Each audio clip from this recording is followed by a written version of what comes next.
All right, what's up, everyone? Back in the garage today. Still got a ton of stuff to list here, but I wanted to do a video today, kind of talk about the different types of automotive side hustles that you can do online. We're just going to compare them, weigh the pros and cons. I've had experience with a few of them, but would definitely love to hear from any of you guys if you've done these before, if you've had success or failed, or any insights you have, just leave them down below. All right, so here we have the 4 different business models that I came up with.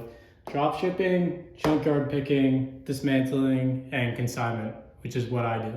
So we'll start off with drop shipping here. This is probably the one that's the most unique, but I would describe like drop shipping as basically selling new aftermarket parts directly from the manufacturer. And with drop shipping, the things that you sell are usually replenishables, meaning that you can sell the same listing, like the same item over and over again. It's not like these other ones where everything's usually like one-off. You never really see the product at all. The manufacturer ships it on your behalf. A lot of people do this from China and sell stuff on like eBay or Facebook Marketplace. All right, let's go over the pros of dropshipping. So first of all, you really don't have any overhead or inventory at all you have to worry about.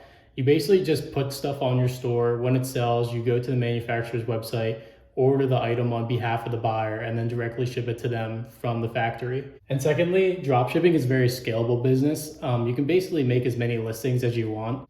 Another pro is you don't have to pack or ship anything. Like I said before, the manufacturer takes care of all that. So you really don't have a headache of like having to store stuff, having to worry about packaging and shipping supplies and all that stuff.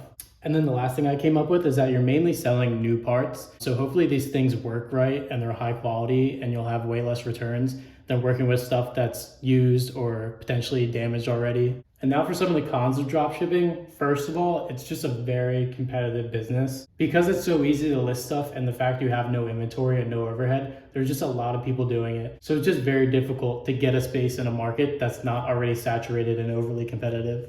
And then secondly, it's just a very, very difficult business model to learn. You'll see online, there's probably thousands of courses to take to learn about dropshipping. And to be successful and really make money, you probably need to take a few of these courses to really learn from the best people that are doing it. Next, a lot of the times with dropshipping, you'll just have very slim margins depending on your manufacturer, where you're getting parts, what kind of parts you're selling. So then to make money, you'll really have to just be able to sell at volume, which is sometimes very difficult, like I said, in a competitive market. And lastly, it can just be hard to find parts sometimes. People source from Alibaba or AliExpress, or sometimes here in the US. But overall, it's just hard to find a manufacturer to work with. All right, next we'll go over junkyard part picking. And this is basically just going to your local salvage or junkyard, searching through cars, finding stuff that's worth something, and then taking apart yourself, and then buying each individual part. So here are the pros that I came up with. First of all, it's low overhead. It really doesn't cost too much to get started. Hopefully a lot of the parts that you're picking are pretty cheap from the salvage yard. And then if you're working with the right salvage yard, hopefully they're giving you good deals. Hopefully they have nice cars with good parts. And hopefully you can just keep going back and finding good stuff and having like a steady supply of inventory.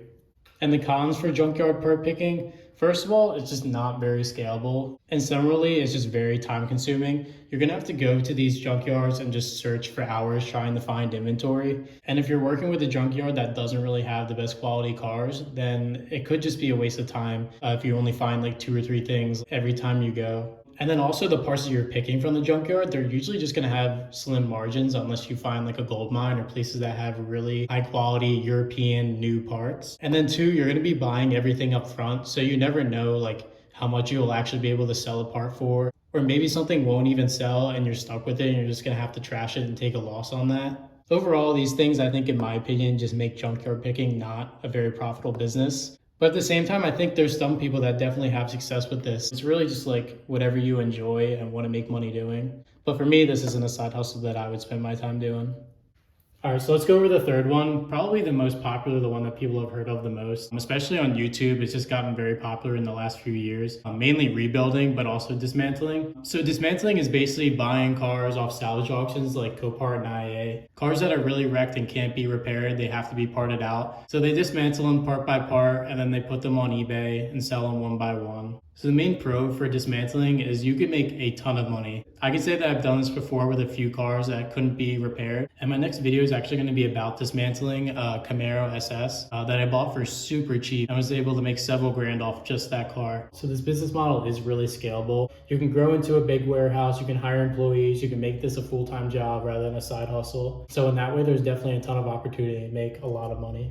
And I could say overall, out of the automotive side hustles that I've tried, dismantling is definitely the most fun. As we'll get into the cons, it is really risky. But when you're able to hit a big score and make a lot of money off a car, it's just so much fun and it makes you want to buy more cars and do it again and just grow the business. All right, so with the massive upside of dismantling, there's definitely going to be some cons. As you can see here, I've capitalized these because they're very important. First of all, before you even think about dismantling, you need to have the capital, you need to have the money to be able to afford to do this. So you need to be able to make smart business decisions, especially when you're bidding on cars and it's getting very competitive last minute. You need to have self-control and know when to stop bidding, know when you're overpaying, and be able to accept that loss. So that's something you need to be prepared for if you're going to be buying cars from salvage auctions. And then there's also the risk factor of buying cars from salvage auctions. You never know exactly what the car's going to be like. It could have a blown engine. You could have so many problems that could take away from your margins. Especially with Copart, I've had bad situations. I've had bad luck with a few cars. But luckily, I've still been able to make profit, but it's taken away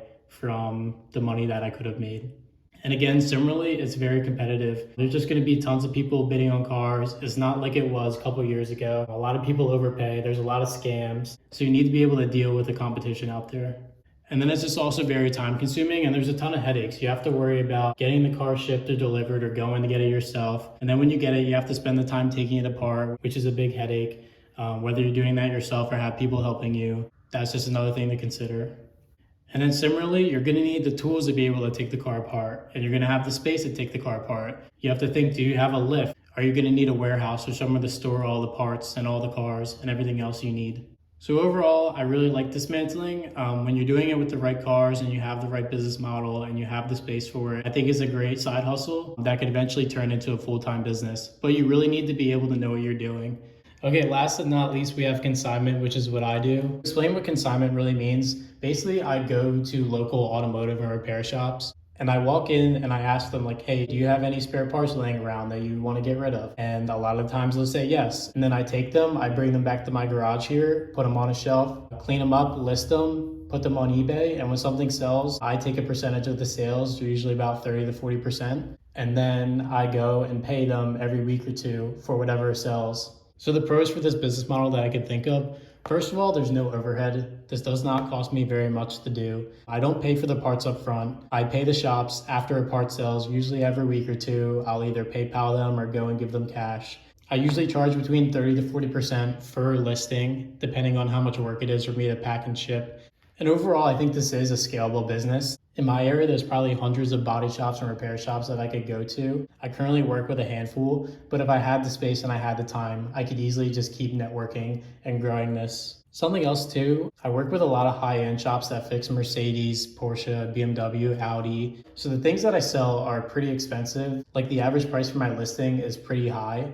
And then from this business too, I've had other opportunities. There was a shop that I used to work with that rebuilt a lot of cars from Copart and IAA, and he needed help selling those cars. So I would list them on Facebook Marketplace, Craigslist, whatever, and I would basically find customers for him. And when a customer bought the car, I would get a percentage of the sale of every car. And I was making a ton of money doing that. I was making from $500 to $1,000 per car. And we were selling about 2 cars a week. So that was great money. So even beyond car parts, like I'm selling other stuff on my eBay store and making money that way. And then just a few cons that I could think of from my experience. The first of them being that you have to repay the shops. Of course, you have to give them their percentage. But sometimes that could just be a headache trying to crunch all the numbers and figuring out exactly how much I owe them. A lot of the shops that I work with, they're pretty lenient. They really don't care. They're happy they're just getting money back. So I'm usually just able to estimate. I don't have to like keep a spreadsheet or anything to track it. But I like to be pretty accurate and give them their fair share. And then also depending on how many shops you work with, you could just have an unreliable supply of stuff. So say I sell a ton of stuff one week, then I go to a shop and ask them if they have anything and they don't have very much. That could be a problem for me. So depending on who you're working with, how many shops you're working with, you could have an unreliable supply of inventory. And then lastly, storing parts can be a headache sometimes because you have to keep each shop's parts separated. or at least in the listings, you have to make a SKU to know like which shop the part came from. So sometimes if you're working with a bunch of shops, you have a bunch of parts everywhere. It could just be a headache trying to keep everything organized over time.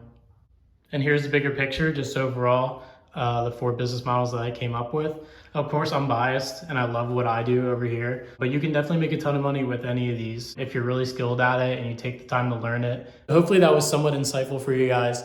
Let me know in the comments if you have any other types of businesses or if you have any experience with these. Other than that, thank you for watching this video. Hopefully it wasn't too long, and please subscribe. Please like if you enjoyed this. And again, thanks for watching. See you next one.